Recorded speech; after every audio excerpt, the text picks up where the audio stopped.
So I want you to imagine for just a second that you are walking through a dense, dark forest. Uh-huh. And the person walking right next to you, they look around and they just see um, terrifying shadows, like hidden predators and danger lurking behind every single tree. Right, total nightmare scenario for them. Exactly. But then you look around the exact same spot and you see this beautifully complex, thriving ecosystem. Every organism is just working in perfect harmony. It's the exact same physical forest. Yes. The only difference is the lens behind your eyes. Because the environment itself hasn't changed a fraction of an inch, right? Yeah. Yet the reality you're both experiencing is just completely foreign to the other person. And that divergence is entirely dictated by your internal framework, which is honestly the beating heart of today's deep dive. It really is. We are unpacking this fascinating allegorical book by Michael Wornlocker. It's called Traveler's Guide, Paths of Light and Shadow. Such a great read. It is. And our mission today is to explore this profound philosophical idea right at the center of it. Basically how faith, or, the total absence of faith, fundamentally transforms your understanding of the world. Yeah, and Wornlocker illustrates this so well by introducing these two travelers. They're heading out on this grueling desert journey. But they aren't just characters, right? No, not at all. They are avatars for polar opposite worldviews. Yeah. So you have Elisha, and she views life as this divine, purposeful tapestry created by a merciful God. Right. To her, living beings are fellow servants. The universe is a well-organized kingdom. And then you have her traveling companion, Zach, who operates on the exact inverse of that. Total opposite. He relies purely on his own intellect, his material strength. He completely dismisses the concept of a creator, which, means to Zach, the world is just a chaotic, cold, meaningless void. It's a frightening place for him, full of enemies. Yeah, his baseline expectation is that he is entirely alone in this struggle to survive. So, okay, let's unpack this. Because where the source material gets so brilliant is how it instantly translates those abstract philosophies into tangible human behaviors. Oh, absolutely. Like the psychology of preparation. Yes. We meet them at this bustling desert market right before they leave. And Wornlocker focuses super heavily on how they pack. Because how you prepare for a journey kind of reveals everything about your underlying anxieties. Totally. So Elisha shows up in modest robes. She has basic, sensible gear. But the detail the text really lingers on is this small pendant from her grandmother. Right, the symbol of her trust in God's guidance. Exactly. She actually whispers a quick prayer for strength before they even step into the sand. She is traveling light, physically and spiritually, because she trusts she isn't just walking into a void. Contrast that with Zach. The guy is weighed down before he even takes his first step. Oh my gosh. He is covered in meticulously designed, incredibly expensive survival gear. Gadgets, tools. There's a finely crafted compass hanging off his belt. And he immediately tries to assert dominance, right? He tells Elisha he's charted the route and has accounted for every variable. He really believes he can engineer away the unpredictability of the desert. Which is so relatable. If you've ever meticulously planned a vacation itinerary down to the 15-minute mark, only to have a delayed flight trigger a complete meltdown. We've all been there. Right. You know exactly the trap Zach is falling into. He's trying to armor up against uncertainty. But I have to play devil's advocate for Zach here for a second. Go for it. The desert is legitimately dangerous. Like, objectively. Isn't his intense preparation just, pragmatism? Well, If you view the world as a hostile place, armoring up with 100 gadgets is simply the logical thing to do, right? what's fascinating here is that his pragmatism is actually a trauma response to his own worldview. Oh, wow. A trauma response. Yeah, Zach's hyper-reliance on control is a defense mechanism. Lacking faith, he feels profoundly alone among suffering and uncertainty. So the gear is like a security blanket. Exactly. His reliance on his compass and all that gear is kind of the desert equivalent of checking your retirement dashboard every single day during an economic downturn. Oh, that hits close to home. Right. It doesn't actually give you control over the market, but the illusion of data temporarily soothes that existential dread. The illusion of control. Which brings us to the first massive collision between these worldviews and actual reality. They stumble into the village of sorrows. A really tough scene. It's devastated by drought, completely parched. Fields are dead. Children are walking around with empty water jugs.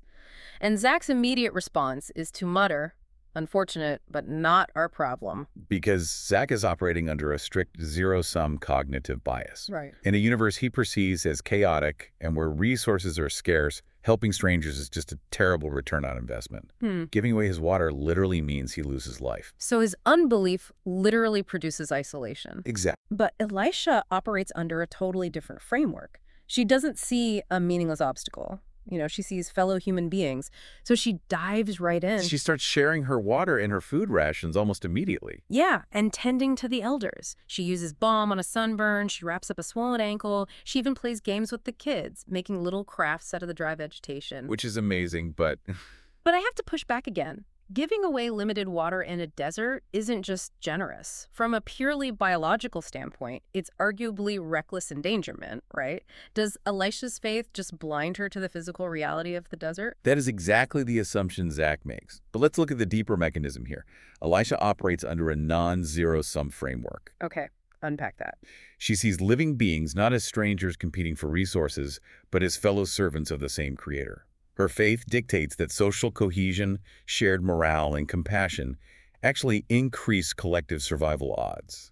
Oh, that makes so much sense. She is pouring life into a place that Zach completely wrote off as dead. And it alters the whole psychological environment of that village. And then, importantly, the physical environment responds. Right. The dark clouds roll in and the drought breaks. The villagers are dancing in the rain, just overflowing with gratitude. And Zach is standing in the exact same downpour, getting just as wet, and he mutters, "Coincidence." Notice how the world itself didn't change for Zach and Elisha. It rained on both of them. Same rain? Same rain. But their understanding of the world changed entirely based on their lens.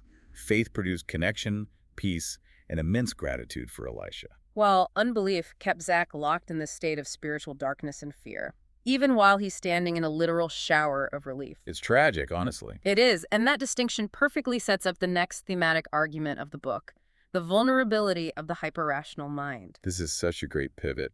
You would assume that Zach, being this skeptical, calculating survivalist guy, would be bulletproof against deception, right? Mm-hmm. But his desperation for control makes him incredibly susceptible to a totally different kind of trap. Yeah, his need for dominance actually becomes his ultimate Achilles heel. Wornlocker illustrates this by moving them from the harshness of the natural desert into the complex temptations of human society. So their journey takes them to this jagged mountain range. And Zach, he wants to prove his superiority and save time, obviously. So he insists on this unmarked shortcut up a really treacherous, rocky slope. Which is a terrible idea. A terrible idea. His hubris causes a rockfall that pins his leg under a boulder, and Elisha actually has to dig him out. And she points out to him that sometimes the harder way is actually the wiser choice. Right.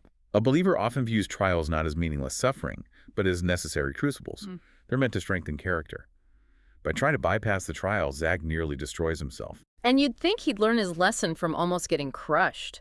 But right after the mountain, they hit this massive, bustling desert city. Pure sensory overload. Oh, yeah.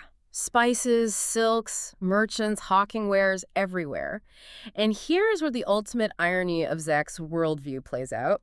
He gets lured in by this incredibly charismatic stall owner who's promising a shortcut to wealth. Because Zach is desperate to regain the time and the feeling of dominance that he lost on the mountain. So he just drops his guard completely. He pays 100 gold pieces for a prosperity medallion, a vial of shimmering liquid called a success elixir, and a map to legendary desert treasures. I mean, Elisha warns him, right? She tells him it looks too good to be true. She does, but Zach just brushes her off. He claims he's taking a calculated risk. And then you fast forward just a few hours. And the map is meaningless scribbles. Complete scribbles. The success elixir shatters on the ground and turns out to just be cheap colored water. He is totally scammed. It's the profound irony of the cynic. Right. Why does the guy who trusts literally no one fall for a blatant con? Let's explore that mechanism. How does that actually happen? Well, because a worldview devoid of deeper spiritual meaning often falls prey to the illusion of quick material wealth. That is so true. Cynical people paradoxically make great targets for scammers. They already believe everyone is out for themselves. So when a scammer offers them a cheat code to get ahead of the pack, it aligns perfectly with their dog-eat-dog worldview. So because Zach doesn't have an internal anchor of peace, He frantically tries to buy external control. Precisely. And here's where it gets really interesting, because the emotional fallout of this is just so telling. They run into another guy in the city square who bought magical seeds from the exact same merchant. And they turned out to be ordinary pebbles. Right. Now, you would fully expect Elisha to drop a massive "I told you so" on Zach here. I definitely would have. Same. But instead, she just sits down, breaks her bread, and shares it with Zach and the other scammed man. She reframes the failure entirely. She does. She tells him that trusting in shiny appearances leads to deception, but every single mistake is an opportunity to learn integrity. She doesn't shame him at all. She leverages his humiliation into a character-building moment. Which forces Zach into a state of deep reflection. I mean, he's stripped of his false wealth and his illusions of superiority. He's humbled. Yes. And this humbling is totally necessary for the next phase of the journey, where the text shifts into a much more psychological space.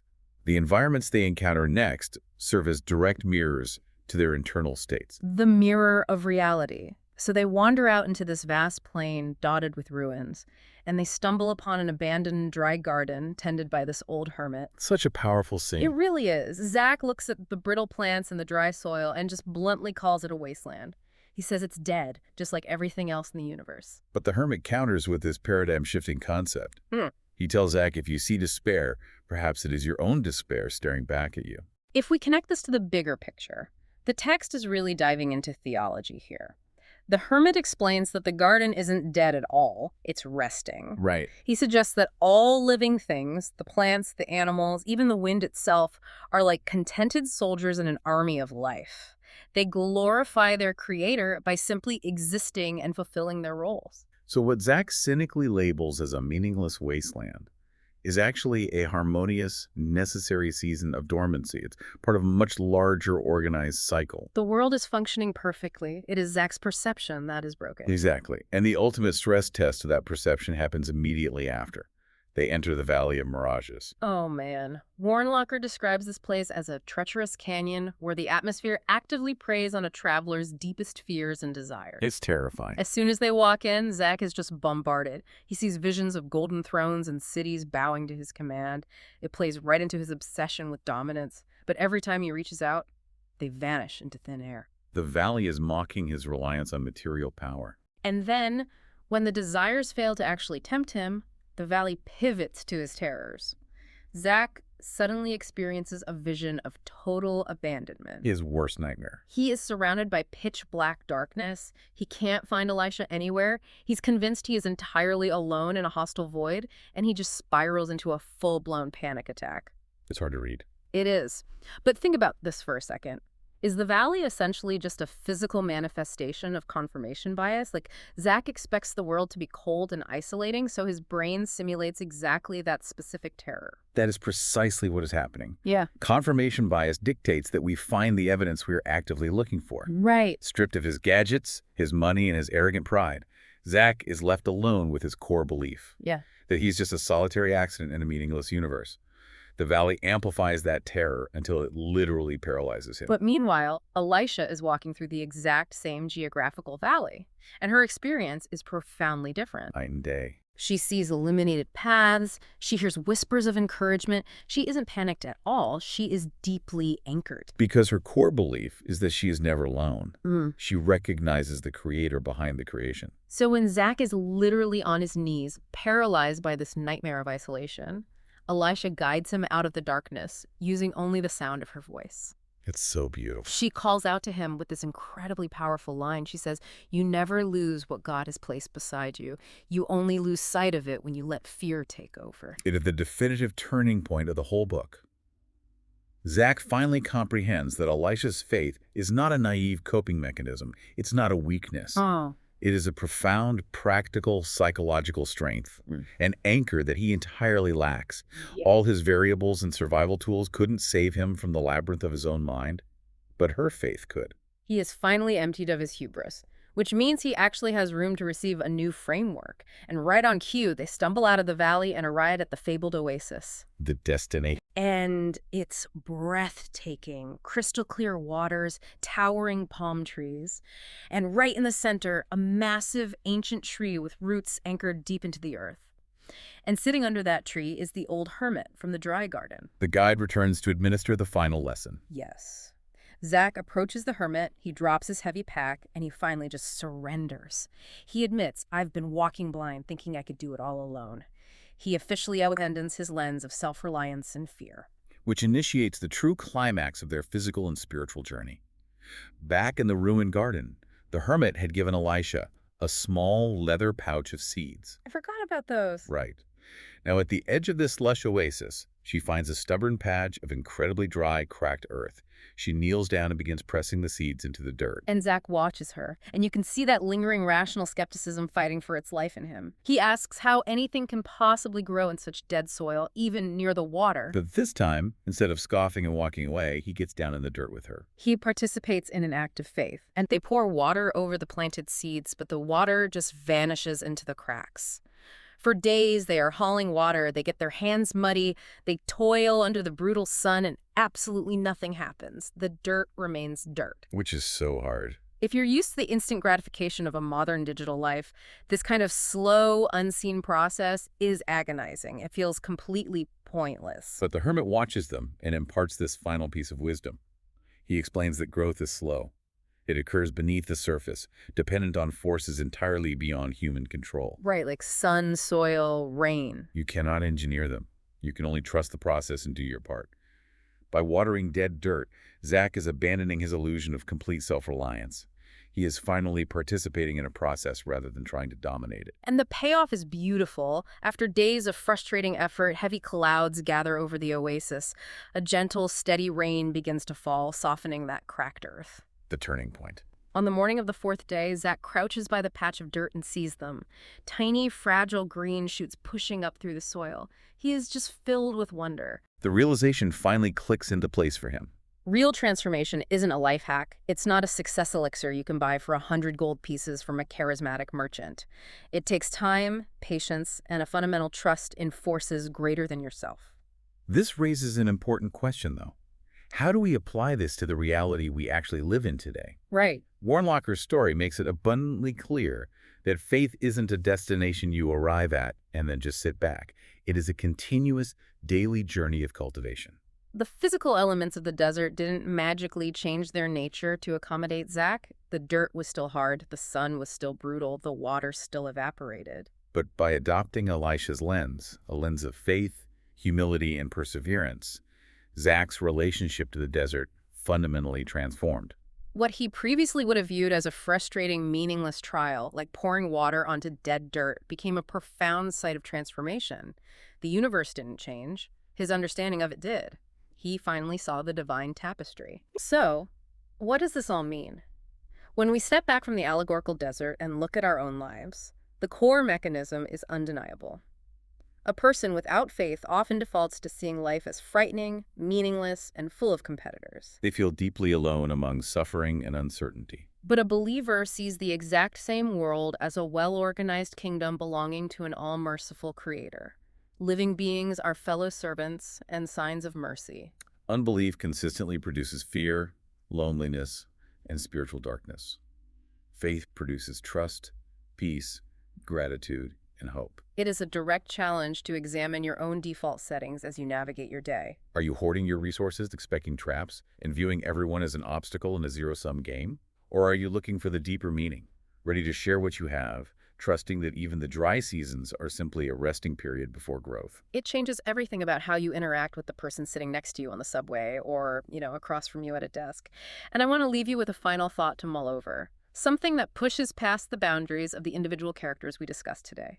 Ooh, I like where this is going. We've seen how internal beliefs powerfully shape a single person's external reality, right? The micro level, yeah. Right. But what happens to a society when the vast majority of its people collectively decide to view the world purely through Zach's original lens? Oh, wow. If millions of people simultaneously adopt a default setting of hyper-independence, scarcity, fear, and hostility toward their neighbors, does the world itself eventually become the literal, desolate wasteland they expect it to be?